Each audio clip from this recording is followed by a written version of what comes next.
অভিমানী চহৰ।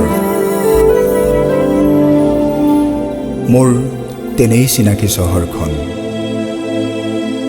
যাৰ প্ৰতিটো গলিৰ সৈতে মোৰ যুগান্তৰৰ চিনাকি।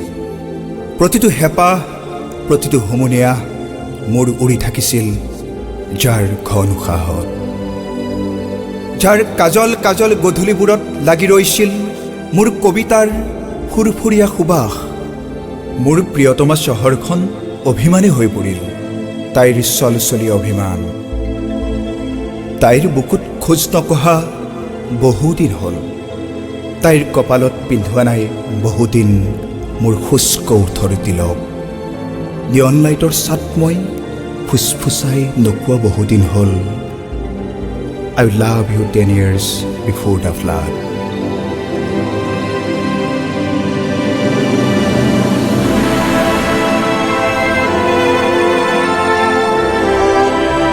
মাজনিশা চহৰখনে ফেকুৰি ফেকুৰি কান্দে, বুকুৰ বাওঁফালে বোলে তাইৰ বিষ এটা হয় মাজে মাজে।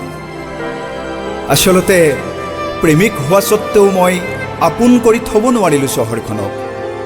তাইৰ উকা কেনভাছত ৰং ছটিয়াই দিলে কোনোবা অচিন লিঅ'নাৰ্ডোই। ৰঙা ৰংবোৰে তাইক ডাকে বিচাই ডকাতি। চহৰখন মাজে মাজে বাউলি হৈ পৰে, অলপ সেউজীয়া বিচাৰি মোলৈ টেলিফোন কৰে, অভিমান কৰে, প্ৰশ্ন কৰে, এফুট সেউজীয়া দি দিলে মই কি নিকিৰ হৈ যাম?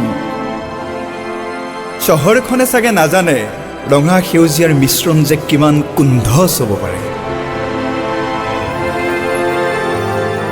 চহৰখনে আজিকালি খিলখিলে নাহাহে, বুকুত উৰ্ণালৈ সান্ধ্য ভ্ৰমণত নাযায় চহৰখন। গজলা চকুত তাইৰ এতিয়া নিয়ৰৰ আচ্ছাদন।